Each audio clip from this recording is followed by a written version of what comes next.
मैं हूं विकास विद्यार्थी और आप देख रहे हैं इंडिया बिग न्यूज में। पहुंच चुका हूं सिमरी प्रखंड के खरहाटा पंचायत में। आपने बखूबी जाना कि 15 साल बनाम 5 साल की जो लड़ाई है फिर इस बार दिलचस्प। कल भी मैं इस पंचायत में आया था, जो वर्तमान पूर्व मुखिया थे उनसे भी इंटरव्यू लिया था और उन्होंने 15 साल बनाम 5 साल की जो रूपरेखा था उन्होंने रखा, लेकिन 15 साल बनाम 5 वर्ष का जो रूपरेखा रखने हैं।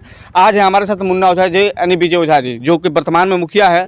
तो सर, सबसे पहले तो मैं इंडिया बिग न्यूज में आप सभी का स्वागत करता हूँ।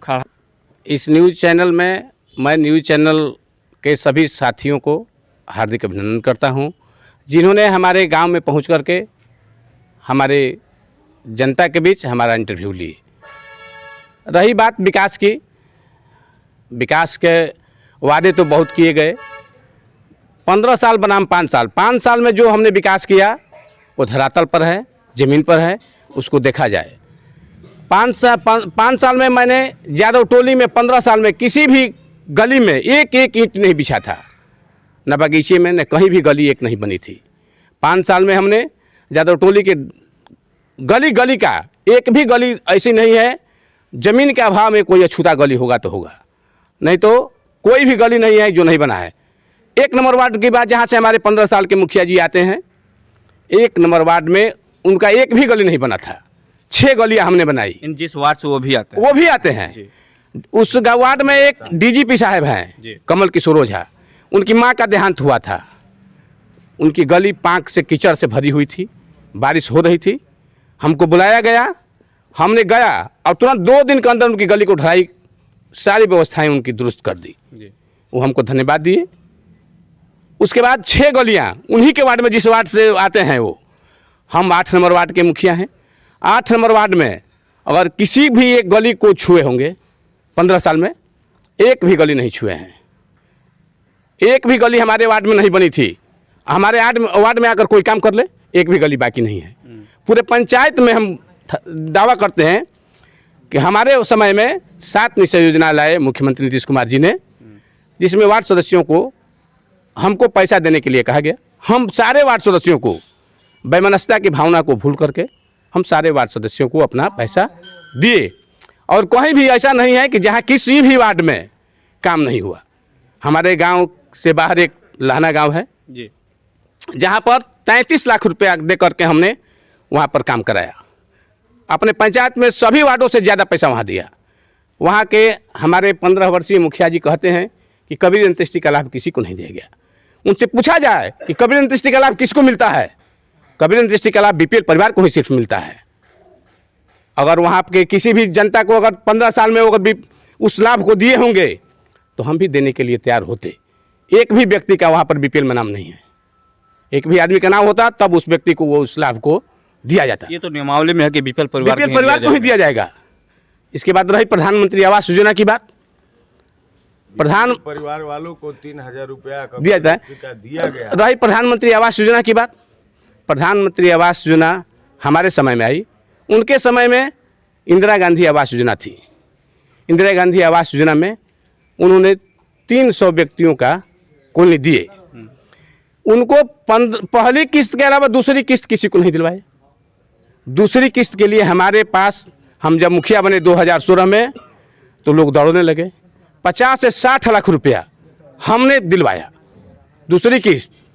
इसके बाद अभी ताज़ा प्रमाण है हमारे पास, स्वर्गीय शशिकांत ओझा की विधवा औरत माया देवी है, जिसका आज तक 15,000 रुपया का कोई ट्रेस ब्लॉक में नहीं मिलता है कि हम उसको 15,000 रुपया दिलवाएं। सीओ हमारे थे अनिल कुमार जी, सीओ साहब हमसे बार बार कहे कि मुखिया जी उसका 15,000 रुपया मिलता है, बहुत गरीब है, उसको मिल जाता तो उसको राहत हो जाती। लेकिन हम उसका ट्रेस के अभाव में आज तक उसको 15,000 रुपया नहीं मिला। उन्हीं के एक चाहता है धर्मेंद्र ओझा, उनके भाई का रुपया हमने दिलवाया। बात रही प्रधानमंत्री आवास योजना, पक्की गली नली योजना, और बात रही कबीर अंत्येष्टि योजना। तो हमारे समय में हम जब वो दावा करते हैं 4.5 लाख रुपया, तो किसी भी व्यक्ति से, हरिजन टोली हो, कोई भी व्यक्ति हो, उससे पूछा जाए कोई अछूता है, वो आज मरता है उसी के दरवाजे पर आज ही हम ले जा करके उस पैसे को, राशि को तुरंत पहुंचा देते हैं। देखिए, जिस जगह पर आप खड़े हैं बाबा का मंदिर है। और इस मंदिर के जब मैं रास्ते में आ रहा था, जब मैं बैठा था इस बगल में, तो इस पे भी सवाल उठा था। हाँ, बाबा की बात रह गई भाई। बाबा के मंदिर का में चबूतरा का निर्माण कराया गया है। जो ग्रामीण जनता के पैसे से, चंदे के पैसे से उस चबूतरे का निर्माण हुआ है। एक बार की बात है, हमारे 15 वर्षीय मुखिया जी वहाँ पर अपना लेबर मजदूर भेजे, तो लोग हमारे पास आए, कहे कि भाई देखिए वहाँ पर मजदूर लगा है, क्या हो रही है। आए तो लोग बोले कि हम मनरेगा के मजदूर हैं, आए हैं, इसको प्लास्टर व्लास्टर करेंगे। हम कहे कि भाई तो ये चबूतरा बना है ग्रामीण जनता के पैसा से, चंदे के पैसे से, इसका निर्माण आप कैसे कराए देंगे। इस चबूतरे पर, बाबा के चबूतरे पर 1,36,000 रुपये हमारे 15 वर्षीय मुखिया जी ने निकाल लिए हैं। इसका प्रमाण मनरेगा भवन में जाकर आप देख सकते हैं, मनरेगा कार्यालय में आप जाकर देख सकते हैं। एक जगशाला बना है, 60,000 मिट्टी की भराई का उसका पैसा निकला है, उसका भी परिणाम मनरेगा में है। कोई कहता है कि 5 साल बनाम 15 साल जी। अगर 15 साल में कोई काम हुआ होगा, 15 साल की राशि गई कहाँ। हम इस जनता से मुखातिब हैं, जनता हमको बताएं। और बाबा तो उस पुल को ढा दिए हैं जिस पुल की कल्पना कर रहे हैं हमारे 15 वर्षीय मुखिया जी। वो पुल है कहाँ। जनता की अदालत में हम खड़े हैं, जनता हमको न्याय देगी, जनता हमको न्याय देगी, हम मुखिया बनेंगे, नहीं तो जनता हमको दुत्कार देगी, हम मुखिया नहीं रहेंगे। हम थोड़े कहने से होगा कि हम मुखिया बन गए हैं। किस परिणाम की आवश्यकता है, 10 तारीख की देर है। जनता की अदालत में सब खड़े हैं, सबको न्याय जनता देगी। ये बात नहीं है कि जनता सभी को न्याय देती है, गलत सही, गलत होगा गलत का निर्णय कर देगी और सही होगा उसका सही का निर्णय कर देगी। उनके द्वारा तो ये भी बोला जाता है कि अब तो जनता विकल्प के तौर पर, विकल्प नहीं था 15 वर्षों में, इसके चलते उनको चुना गया था। तब 15 वर्ष में विकल्प नहीं था, तो इसलिए हमको चुना गया था। उनके पास फिर विकल्प आया, वो तो 4 चहेतों को अपने खड़े किए हैं इस मैदान में, ये नहीं कि अपने खड़े हैं। उनकी बीवी भी, उनकी बीवी भी खड़ी है इसी पंचायत से। 3 नंबर खड़ा है, 3 नंबर उसका है, कलम द्वात छाप है।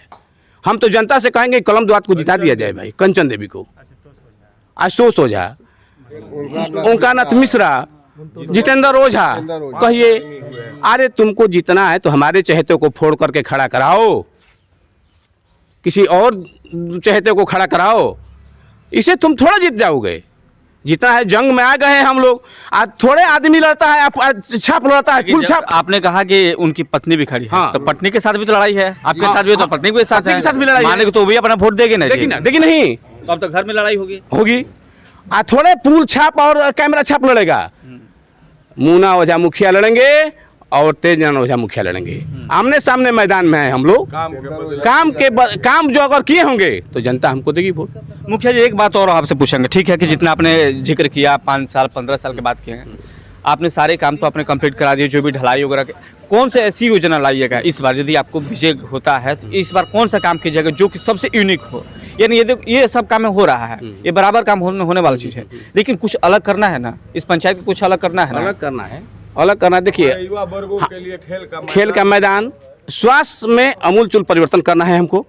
स्वास्थ्य विभाग यहाँ पर लापरवाह है। शिक्षा में हमको सुधार करना है। बेरोजगारी पर भी लोगों को, मजदूर वर्ग को ज़्यादा से ज़्यादा मनरेगा में रोजगार दिया जाएगा, अधिक से अधिक लाभ मिले मजदूरों को, किसानों को। अभी देखिए, अभी नलकूप की बात किया जाए जी, हमारे माननीय मुखिया जी 2 नलकूप गड़ाए, एक नलकूप, इस दोनों नलकूप गलत जगह पर गड़वा दिए। एक नलकूप था उसको उखाड़ करके फिर हमारे जब समय में आया तो हम अपने गांव के किसानों के लिए उसको गड़वाए।